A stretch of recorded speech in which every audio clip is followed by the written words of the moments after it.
Hey, last lesson of the course. I'm getting a little emotional. Last lesson I teach you guys. I'll still have you for a few more classes, but this is the last new thing I get to show you. We want to talk today, Keaton, about rotational equilibrium. Translational equilibrium is when the sum of all of the forces on an object equals zero. Of course, that also means that A equals zero. Symbolically, the sum of all the forces equals zero. Or we said F up equals F what?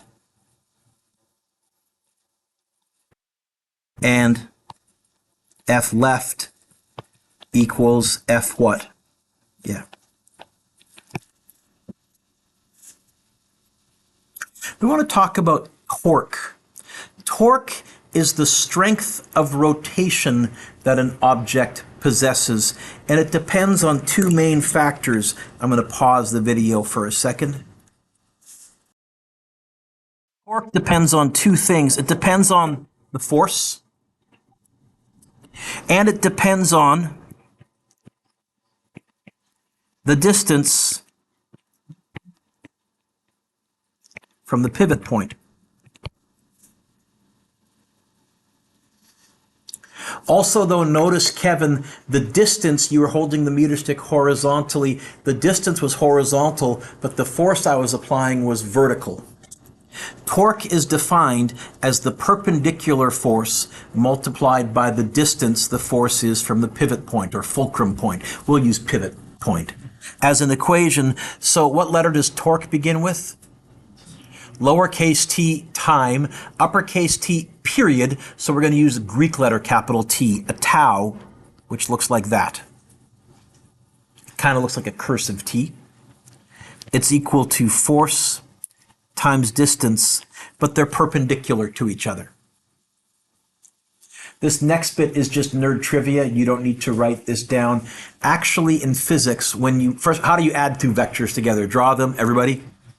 How do you multiply vectors? There's two ways. There's something called a dot product. Work is actually force dot distance. That gives you a scalar answer. There's something called a cross product.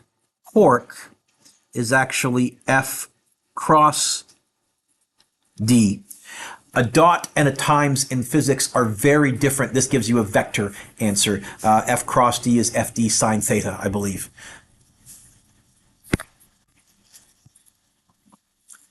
We're not going to worry that much. We're going to define our directions in two ways. Well, first of all, Vishen, what would the units be? What are the units for force? What are the units for distance? The units are Newton meters, but Mr. Dueck, weren't the units for joules Newton meters because it was force times distance? Yeah, but this is torque. It's actually force cross distance. I really should put an X times sign there, which is very different from a dot times sign there. What's our direction? Well, torque is what makes things spin. So we're going to have clockwise, which I'm going to abbreviate as CW.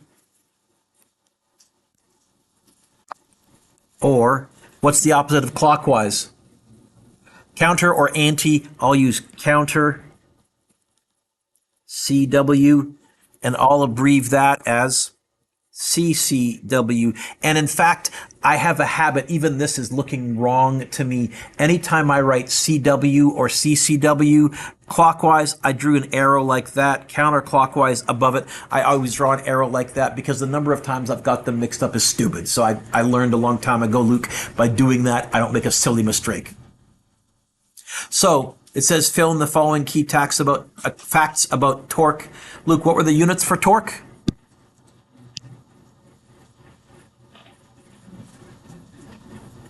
What does N stand for? M stands for? Yep, Newton meters. If you use a torque wrench, in the imperial system, force is measured in pounds, distance is measured in foot, so foot-pounds is what your torque wrench will read, but you can also set the torque wrench to the SI or metric system, and it will say Newton meters. Directions of torque, clockwise or counterclockwise.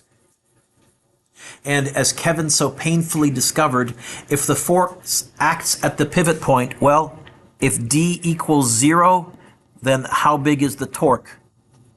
Gotta be. Kevin found even with one finger barely applying a force, I could cause that thing to spin, even though he was trying to exert as much force as he could. That there, by the way, is going to be a handy trick. We're going to run into questions where there are two unknown forces. We're going to solve it with torques. We're going to put the pivot point mathematically at one of the unknown forces, and it vanishes from the equation because it has no torque. Example 1, how much torque would the following force exert on the beam? Well, first of all, I crossed out that 89 centimeters. Jacob, how would I convert 89 centimeters to meters? So what would that be?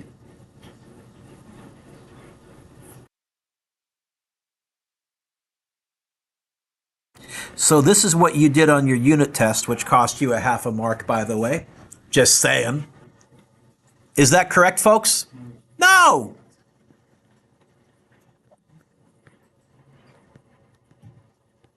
.89. Okay. Declan, what does number 1 want me to find? Torque is going to be force, 1F, force times distance. It's going to be 12.3 times 0.89. What's the magnitude? Carson, what'd you get? Oh, reaching for his calculator finally. Kevin picked up the hint. Good.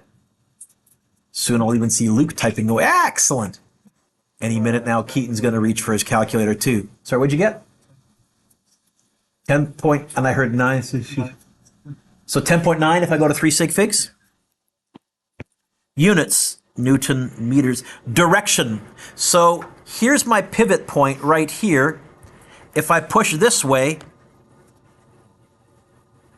okay, I'm going to make the assumption, even if you have digital watches, all of you have seen a clock and know the difference between clockwise and counterclockwise. Clockwise. Example 2. Ooh, here we have a force at an angle. Did I say angle? This will be the last component. I'm not going to give you components on your quest, but I'm just going to show you we can handle it. What we would do is we would zoom in and we would break this up into the perpendicular component, parallel component.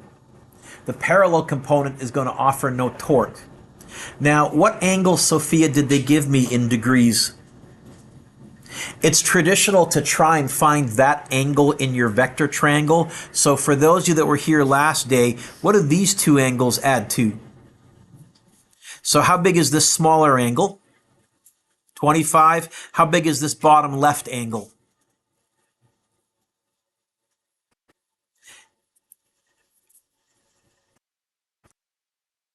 This is where you're at a disadvantage. Anybody that had done some geometry would recognize that Z and would right away know, oh, the two interior angles, they're called alternate interior angles of the Z are the same. We had to hopscotch our way there, but we did get there in the end. We can get there with all of these. I want to use the perpendicular component, color, color, color, color, color.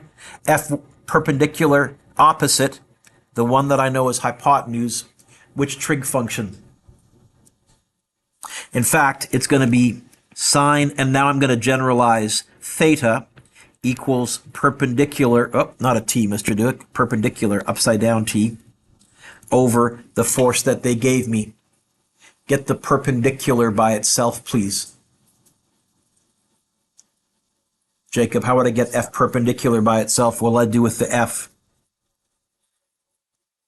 So, if I want the perpendicular component, it's whatever force they give me times the sine of theta, as long as theta is the angle the force is making with the beam. Let me zoom out. So F perpendicular times distance. If you want a really general version of torque, torque is technically F d sine theta. But I'm not going to give you, if we had one more day, I would do a whole bunch of neat ones at angles because there's some cool applications you can do. For example, a ladder leaning against a wall. You can figure out how likely the base of the ladder is to slip out when someone's standing on it. It was cool applications. But for now, what was the force? 2.8. What was the distance? 0.8. Was it 8.9? Oh, 0.43 times the sine of 65 degrees. How many Newton meters of torque is this force applying? Sorry? 1.1 Newton meters direction. You know what? Also, clockwise, because there's our pivot point. Traditionally, we draw a pivot point as a little teeter-totter triangle.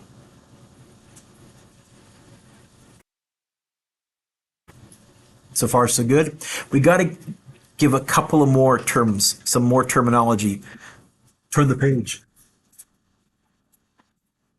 So translational equilibrium was the fancy term for when all the forces were zero. Rotational equilibrium is when an object isn't rotating. What that means is the sum of all the torques equals zero. Or what I prefer, I never write that line down. Kevin, I go straight to saying, oh, is the object spinning? Say no. Then I can say the sum of all the torques clockwise, and I draw a little arrow pointing that way, has to equal the sum of all the torques counterclockwise, and I draw a little archy arrow pointing in the counterclockwise direction. Those two arrows I always added. I found those prevented 95% of my silly mistakes. Is that okay, Sophia? We need to talk about something called the center of gravity. If you have a meter stick like Kevin was holding, every molecule of wood feels the force of gravity upon it. What if we added together all those little mini vectors and replaced them with one big uber vector? Where would it be? Well, typically, it's going to end up being in the center of the mass if it's a single object. There is a point in a body where the center of gravity may be considered to act. We call it the center of gravity, also abbreviated as COG, center of gravity. A body supported at its center of gravity by a force equal to gravity will be in balance and will not accelerate up or down. Okay? Here's some examples of a center of gravity. Center of gravity of a baseball would be dead center. Oh, center of gravity of a baseball bat is not dead center because this end is thicker than this. There are more molecules over here than along this long skinny end. For a car, the center of gravity is typically pretty low. The center of gravity doesn't even have to be in the object. For a drinking glass, the center of gravity would be hanging in midair in the center, a little bit below the center, probably. So this shows that 4 different objects with different shapes. Notice that the center of gravity might be outside the solid part, like in the drinking glass. A very closely related term to center of gravity is center of mass. Center of mass is where all of the mass of an object might be thought to be concentrated. When we were drawing free body diagrams, when we were putting a dot, we were saying that's where the center of the mass was. For most situations, the center of mass is in the same place as the center of gravity.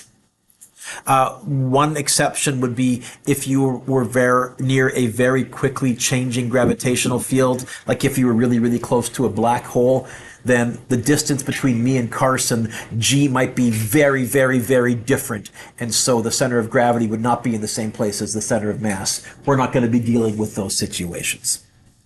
Here's one. Here's the Earth-Moon system. So here's the Earth, here's the Moon. If you treat them as one big object, what do you think their center of mass would be? Definitely not halfway. This is more like the baseball bat. The center of mass is going to be closer to the Earth, and in fact, weirdly enough, it's slightly inside the Earth. If you represent the Moon and the Earth with a single dot, it's right about there.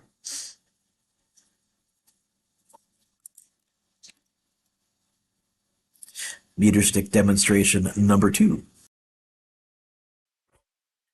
So, If we have both translational equilibrium, the sum of all the forces is 0, and rotational equilibrium, the sum of all the torques is 0, those are the two conditions for something that we call static equilibrium. An object is in static equilibrium if it's neither accelerating nor spinning, nor rotating. Not rotating, not accelerating, static equilibrium. In general, if there is a beam, we're going to use torques. If there are ropes, we're going to use some kind of vector triangle. Gravity down, tension, tension.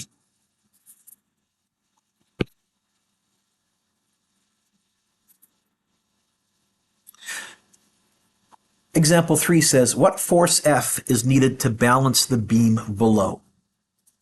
Okay. This is a job for a. Although, did they give me a picture? I'm going to label the picture. Now, in this case, they've told us where they want us to put the pivot point. The pivot point is right there in the middle. Okay. Justin, what are the forces acting on this beam? Get the obvious one. When I say get the obvious one, what do I mean? So that's going to be gravity on the beam. Where am I going to put it? Center of mass, center of gravity. There's definitely going to be mass of the beam times G. What else? Well, I have this 8 right there. And then what else? I have mystery force F. 3 forces. Do I know mystery force F? Do I know the mass of the beam? No. So do I know mg? The beauty about torques is if you put the pivot point at one of the unknown forces, how much torque is this going to exert if it's 0 distance from the pivot? Squadoosh. Nothing. Zilch. All right. I'm imagining it pivot right here. This force here, is it clockwise or counterclockwise? If you're not sure, draw it and you'll, oh. Okay, so you ready? We're going to solve this with torques. Before I do that, I should have actually, Carson, said, okay, is this object spinning? Be stupid obvious. That must mean that the sum of all the torques clockwise in that direction has to equal the sum of all the torques counterclockwise in that direction. Which one of these torque or torques is issuing or creating a counterclockwise torque? Sorry, a clockwise? I said counter. Clockwise, F. So it's going to be F times its distance from the pivot. How far is it from the pivot? Don't say 175. Okay, 0.75, 75 centimeters, 0.75 meters. They'll always give you chunks of the beam. You'll have to do a bit of math to figure out some of the missing lengths. Are there any other clockwise torques? I don't see any. Has to equal counterclockwise torque. Yeah, this is definitely going to cause it to spin counterclockwise. So it's going to be 8 times, how far is it from the pivot? Get the F by itself. Ragev, how will I get the F by itself? More specific. Yeah. Boom. Boom. What do you get? I would consider this too easy for your quest, by the way, but we start with this. Sorry? 5.3 repeating. Anybody else? 5.33 magnitude, units, newtons, direction.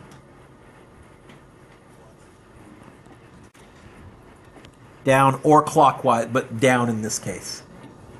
Now, they told me that, but even if they hadn't told me it was down, if they had put an arrow pointing up or down, I could have figured out which way it had to be. That's the only way it can be pointing for this not to be spinning.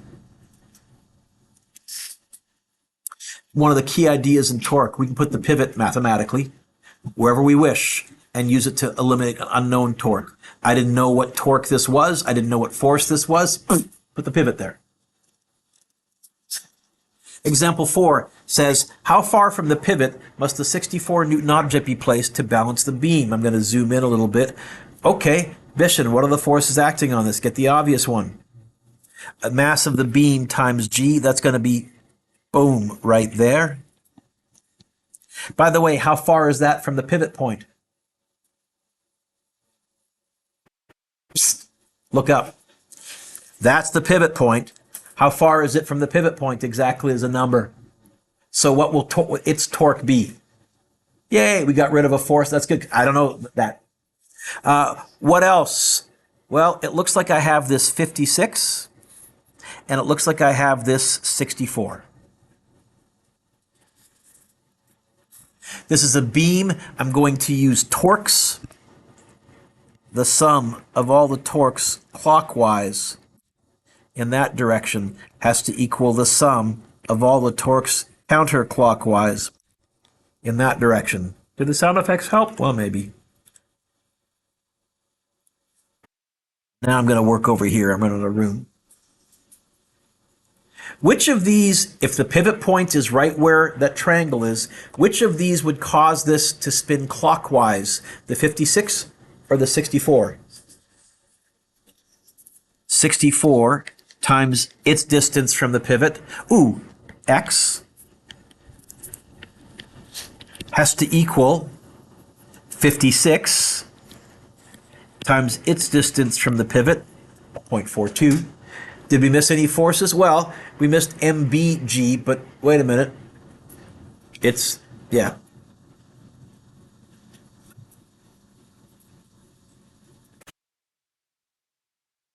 What do you get? Sorry?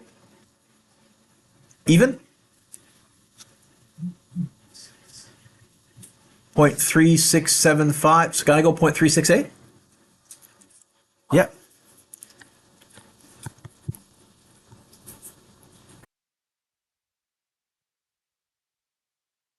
Meters. I kind of like example 5, but you know what? I'm going to tell you what you're going to see on your test. You're going to see a diving board question, like example 7, or like example 6, or like several in the homework. Partly because, hey, you've all been on diving boards as kids or as teenagers, and also because the physics of how a diving board is made is actually pretty cool. But we got to start with a little bridge construction. It says the force of gravity on the bridge is blah, blah, blah. What upward force must be exerted at end P and at end Q to support the bridge and the truck if the force of gravity on the truck is about that? What's this asking me to find? 2 unknown forces. Okay.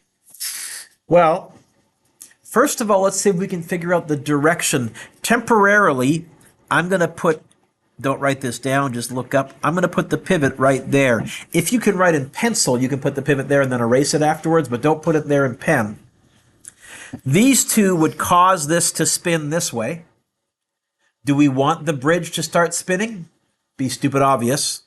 I hope not. So which way must P be pushing, upwards or downwards, to make sure the bridge doesn't spin if the pivot is at Q? Okay, draw that arrow in and call it FP. I'll erase these, I'll erase this. Now let's put the pivot right there. Now I think these would cause it to spin counterclockwise. Which way must force Q be pushing in order to cancel out those torques? So in this case, both F and Q are up. We're going to leave the pivot at location P. That's one of the unknowns. I could also start with it there, but I'm looking at the numbers. I think because they gave me this distance, I'll start here. It's less likely to make a silly mistake. So I'm going to say, ooh, is this bridge spinning? I certainly hope not. So it's going to be the sum of all the torques clockwise with my pivot at P has to equal the sum of all the torques counterclockwise. Clockwise would be in this direction. I don't want to wreck up my diagram, so I'll get rid of that. I'll imagine it. Clockwise would be for me in this direction. It's the opposite. You have to use your own paper.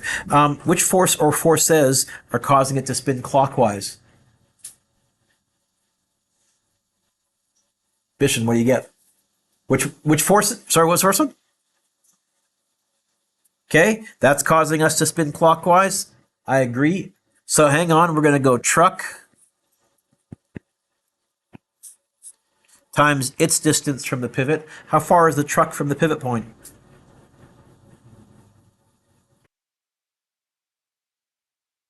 How'd you figure that out? Okay. Is that right? Are there any other forces that are causing it to... Yeah, you said one more. Which was the other one you said? Oh, on the beam. 9.6 times 10 to the fifth times its distance from the pivot. Agreed? Equals the mystery force I'm trying to find, FQ, times how far is FQ from the pivot?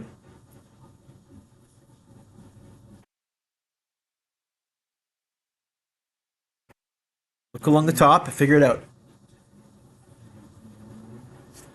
Look up. Here's the pivot. Let me use a bigger cursor. Here's the pivot. How big? How big? So how far is FQ from the pivot? How big? How big? Yeah. Were you saying that the whole time, even a while ago?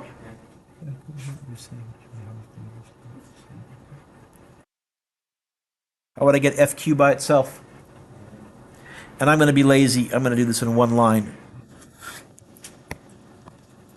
What do you get for the force of FQ?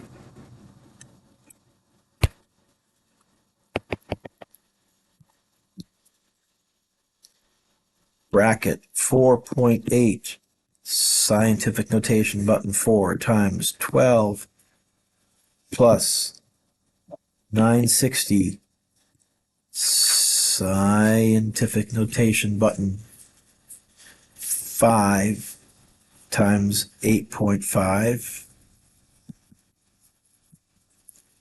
8 come on 0.5 close bracket divided by 17.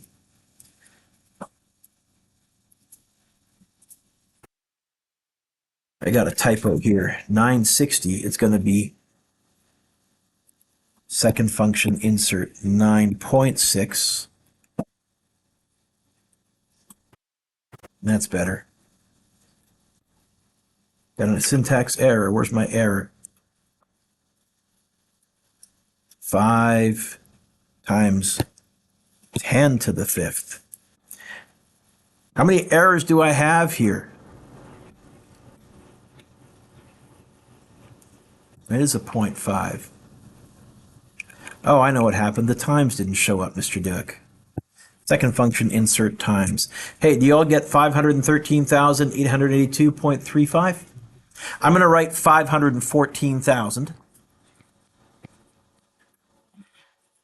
And that's a force newtons and direction up. Problem. That's not what they asked me to find. What did they ask me to find? Read the question. Keep reading. Oh, upward force at the end of what and what? I'm not done. Which force did I find, Carson? How would I find FP? You could start this question over. You could put the pivot point right there. Don't write that down. That would mean this was 5 meters away. This would still be 8.5 meters because I think 17 divided by 2 is 8.5. But this would be 17 meters away, and you would have the sum of all the clockwise equals sum of all the counterclockwise. I find it quicker to say to myself, self, are we sinking into the ground like quicksand? Are we flying? Are we accelerating at all? You know what that means? That means F up equals F down. Now, F up is Ft plus 514,000 and change. I'm going to use my answer button. Both those have to be pointing up. F down is 4.8 times 10 to the fourth and 9.6 times 10 to the fifth. Evan, how would I get FP by itself? How do I move the 514,000 over? Minus, and I'm going to write answer button to remind myself to use that instead. So it's going to be 4.8 scientific notation 4 times 9.6 scientific notation 5 minus answer button. Did I make any typos this time? Because the last time was a gong show. I think that's right. I did times, Mr. Dueck, instead of, geez, wow. Okay, let's try this again. There's that number. Let's bring this back, and instead of minus, instead of times, let's put a plus sign there. Do you get 494,117.6? So I'll go 4.94 times 10 to the fifth.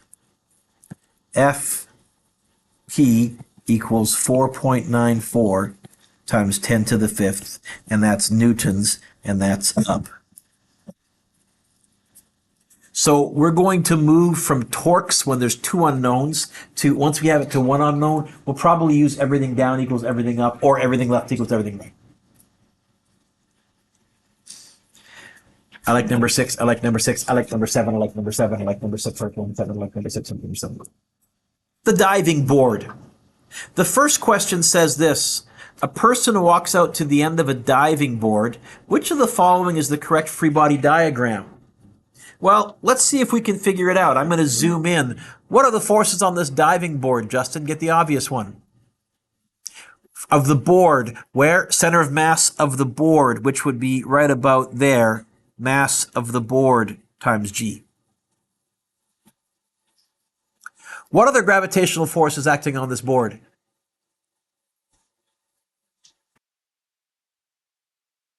Mass diver times G. There's also a force from support number 1. There's also a force from support number 2. I'm not quite sure if they're pointing up or pointing down. I'm going to reason my way there. I'm going to put a pivot temporarily right there. Just imagine it. Don't draw it in. This would pull this way. This would pull this way. I need something that pulls that way to cancel it out. What direction is the force in support number 1? What does it have to be? That's the torque. What direction does the force have to be? Up or down? Got to be down. This is kind of sometimes for some students a little bit surprising. But if you ever go to a diving board, you'll see some really huge rivets right there holding the closest end of the diving board to the shore down. Which way must FB be pointing? Is this diving board sinking into the ground like quicksand? Then which way must FB be pointing? Why can't it be down? It would have to be accelerating down. Yeah. In fact, you know what? FB is canceling out the other 3.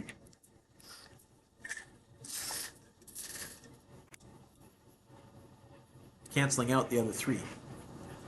Again, if you go look at a diving board when someone's on the end of it, if you look at it from the side, you'll see the way the diving board bends, it's bending. They usually have a spring right here. This is pointing up. This is kind of pegged to the ground for support.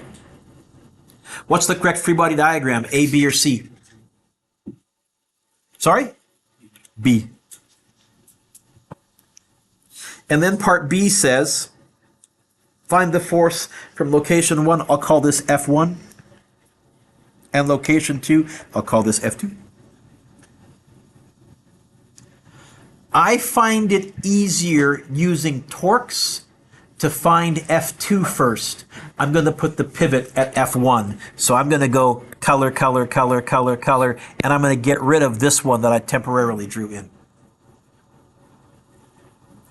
Is there a beam in this question, Jacob?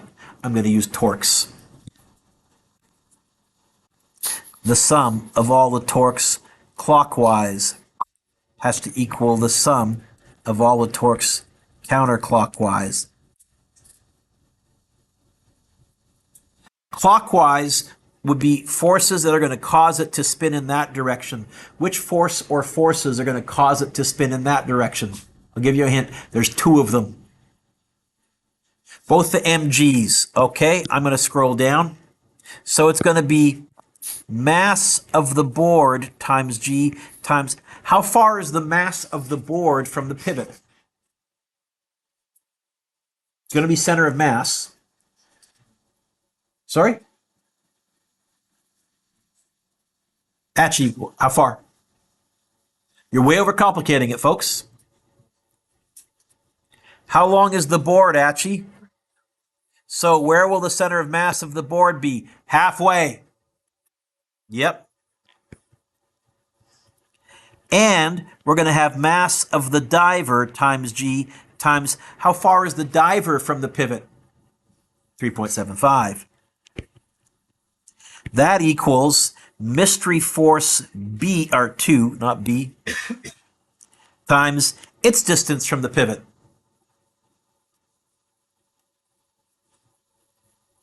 One. Yeah, they gave it to me, right? Oh. Carson, how are you going to get F2 by itself?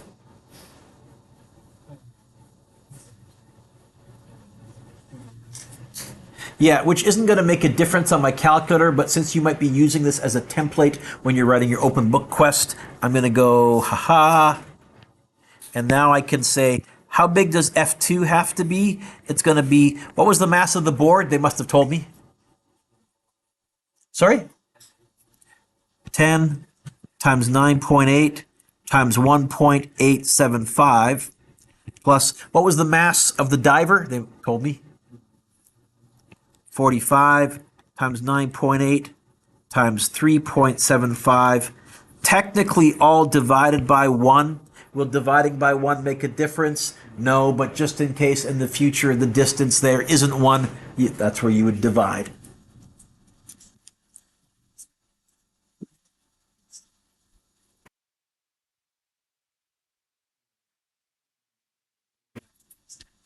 Psst.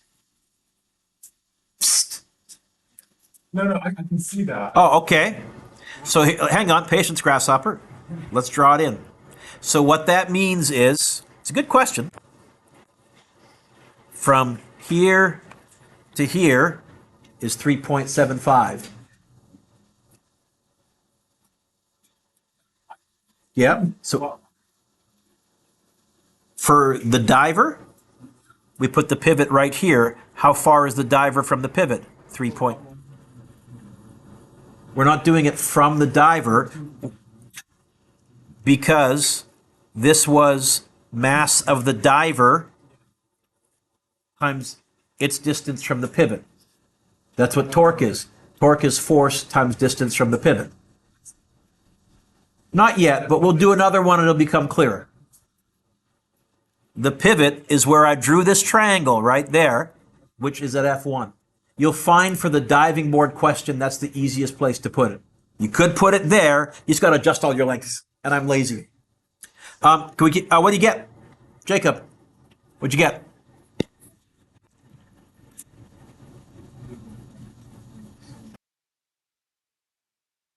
Okay, start over. 1, next digit. Give me all the digits.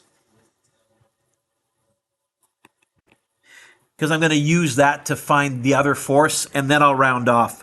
1,840 newtons. Direction. What direction does force 2 have to be? What direction does force 2 have to be? Has to be up. But they also wanted force 1. Okay. You could, Carson, start over, and you could put the pivot right there, And you could then, sorry, that's the wrong free body diagram. I shouldn't label that one. You could put the pivot right there, and then you would say these two clockwise torques have to equal this counterclockwise torque. But Carson, is this diving board sinking into the ground like quicksand? I hope not. Is it flying here like Superman? I hope not. And so it's probably a little quicker, instead of using torques, to say, hey, spoiler alert, everything up has to equal everything down. What's everything up? Oh, FB or F2, 1837.5. What's everything down? We have mass of the board times G plus mass of the diver times G plus mystery force number 1.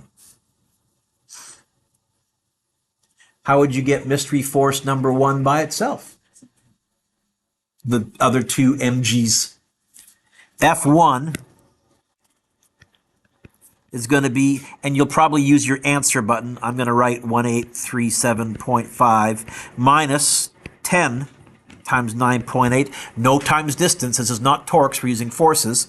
Minus 45 times 9.8. What do you get?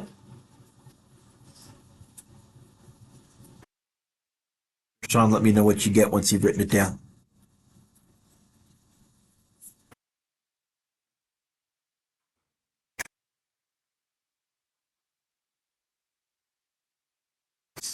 Luke, you get any? Oh, you're still typing. I have no idea what the answer is, but... Oh, I can tell you it's going to be less than 1,837.5 because that's the upward force is canceling out all three of the other. What would you get? 1298.5. Anybody else? So 1298.5, which I guess if I go to even to 3 sig figs is still going to round to 1,300 newtons and down.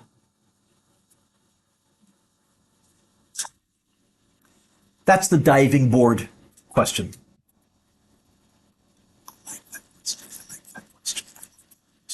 In fact, I like it so much, let's do another diving board. And I know what you're all wondering. Mr. Dueck, what professional artist did you commission to draw that dive? I drew it myself! Very proud. A diving board has a length of 6.5. Now, I find it helpful to label stuff, so I might be tempted to go 6.5 to there. By the way, then what's that going to be? More specific. Are you sure? Use your calculator if you're not. But yeah, it is 3.25 meters.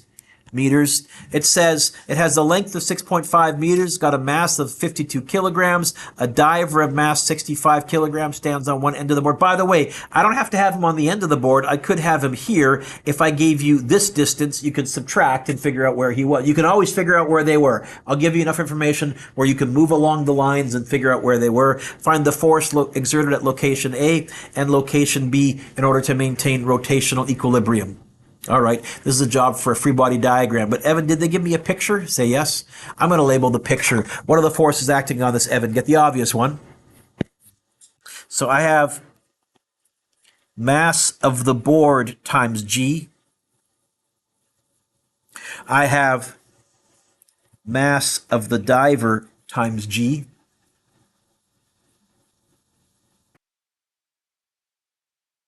What about mass A, force A and force B? Which way do they push? Well, mathematically, if I put the pivot right there, for example, these would cause it to spin this way.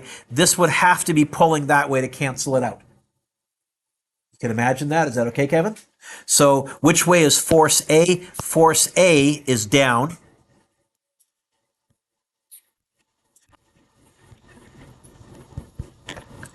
Which way must force B then? Has to be, otherwise this would have to be accelerating down. Carson, I advise finding force B first, putting the pivot here. Why? It just means you don't have to do a bunch of subtracting or adding to get the rest of the distances. It's pretty much in line with the length of the board. It's me being naturally in my usual lazy but organized. Is this spinning? Is there a beam? Yes. I'm going to use torques. I'm going to say the sum of all the torques clockwise equals the sum of all the torques counterclockwise. Carson, which torque or torques are causing this to spin clockwise if I put the pivot mathematically at location A, if I let it spin around this? How far is FA from the pivot? No, where have I put the pivot, Carson? So how far is FA from the pivot? So am I even going to use FA at all? No. So I ask you again, if this is the pivot, which of these will cause it to spin clockwise? I'll give you a hint. There are two of them. The gravities. Yes? So it's going to be mass of the board G times how far is the board from the pivot? Okay. What if I had put the pivot at B? How far would the center of mass be from the pivot? It would be 3.5 minus 1.8, whatever the heck that is. I can figure it out. As long as I give you a few measurements, you can figure the rest out. But yeah, here I'm going to go 3.25 plus, mass of the diver times G times the diver's distance from the pivot. Carson? Equals, what are my clockwise torques? You know what? That's going to be force, did I call it B? Times its distance from the pivot. 1.8. How would I get FB by itself, Declan? How would I move the 1.8 over? Yep.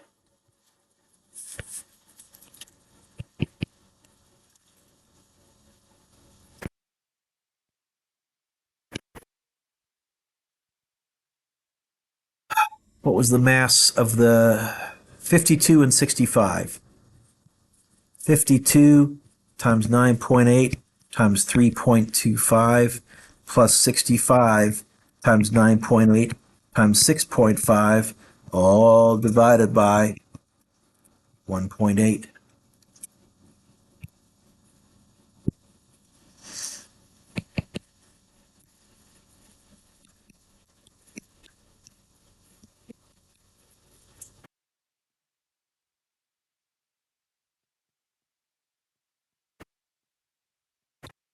Got to put let's go equals divided by 1.8.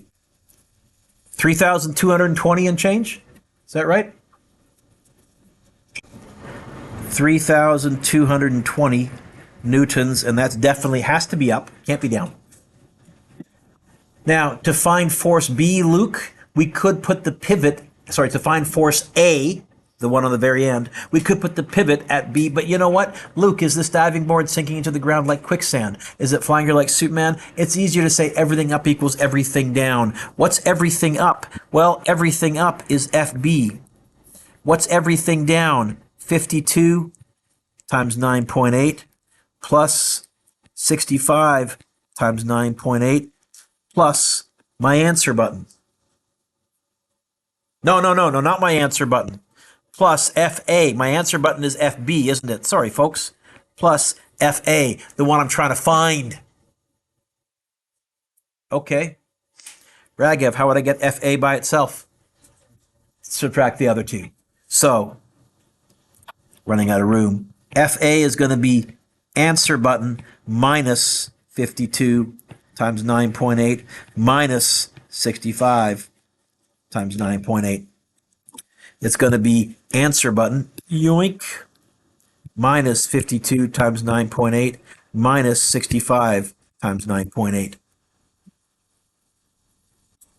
And I get 2,073 really 2,074.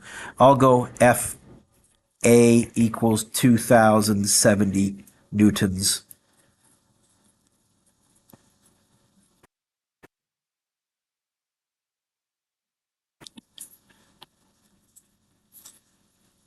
So where torques really shine is when there's a beam, especially when there are two unknown forces. Carson, put your pivot at one of them and it gives you no torque. And you can put the pivot wherever you want mathematically, and it'll work. Doesn't always have to be, oh, there's a hinge in the picture, Mr. Dueck. Don't I have to put the pivot there? No, you can put it somewhere else. Just adjust all your distances accordingly. You'll be fine. What's your homework? I was going to give you a whole bunch of practice, but I've already told you which question I like. So I'm going to say, hey, you might want to try this diving board. Hey, you might want to try number 5 because it's a diving board.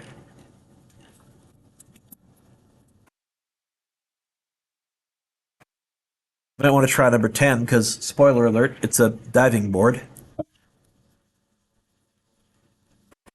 And you might want to try number 12 because, not to beat a dead horse, it's a diving board. We pause the video for a second.